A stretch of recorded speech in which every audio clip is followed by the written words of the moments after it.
France Inter. Dans les chroniques littorales ce matin, une entreprise lorientaise. Bonjour José-Manuel Lamarque. Bonjour Mathilde Munoz. Et on prend avec elle la direction des grands fonds marins. Effectivement Mathilde, nous allons parler des grands fonds marins en compagnie de Hervé Allaire. Hervé Allaire est le fondateur de Ship as a Service. On va commencer par le commencement avec Hervé Allaire. Qu'est-ce que c'est que ce Ship as a Service ? Ship as a Service, à la base, c'est une idée qui a germé en 2015. On se dit, on va réaliser des opérations en mer pour compte de tiers. Ça veut dire les penser, les coordonner et les préparer en faisant toute l'agrégation des ressources techniques et humaines qui sont nécessaires. Des opérations qui sont complexes, du coup, comme vous allez le comprendre.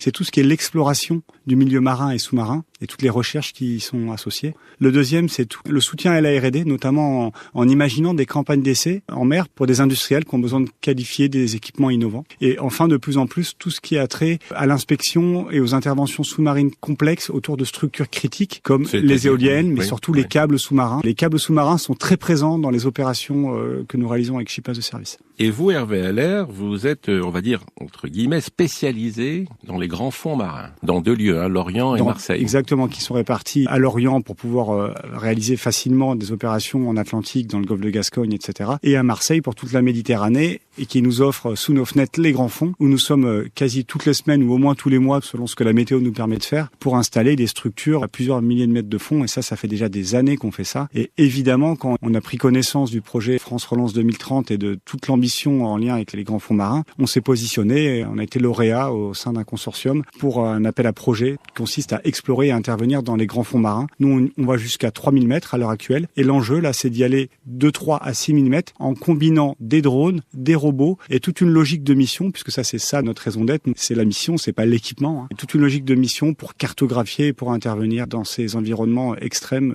hostiles, mais qui nous excitent beaucoup. Vous modélisez l'océan ? Tout à fait. Cartographier, bancariser, insonifier, prélever. Attendez, bancariser, insonifier, qu'est-ce que ça veut dire tout ça ? Insonifier, c'est parce que très souvent, les techniques qu'on utilise pour connaître les fonds, c'est de l'acoustique sous-marine. Parce que c'est ce que fait un sondeur, il envoie en quelque sorte un son, et c'est à la vitesse à laquelle nous revient ce son qui nous permet de définir la donnée qu'on veut qualifier. De voir la profondeur. Exactement. Pour le relief aussi, oui. Le modéliser. Et c'est aussi à travers des capteurs optiques, par exemple, avec la photogrammétrie, qui nous permet de faire des modèles 3D très très précis, avec des résolutions inframillimétriques. Tout ça, on va le bancariser. C'est-à-dire vous en faire une banque de données. Une banque de données. L'approximation est liée totalement interdite. Tous les paramètres des grands fonds appellent un niveau d'exigence qui nous génère une remise en question permanente sur nos modes opératoires. Les grands fonds marins, c'est du plus chaud au plus froid. Les grands fonds marins sont assez, on dit, isothermes. D'ailleurs, c'est la fonction un peu thermostat. Ils ont une fonction thermostat, les grands fonds marins, qui est très importante pour notre planète, parce qu'ils ont une capacité justement d'absorption des variations de température qui est méconnue et qui est pourtant très très importante.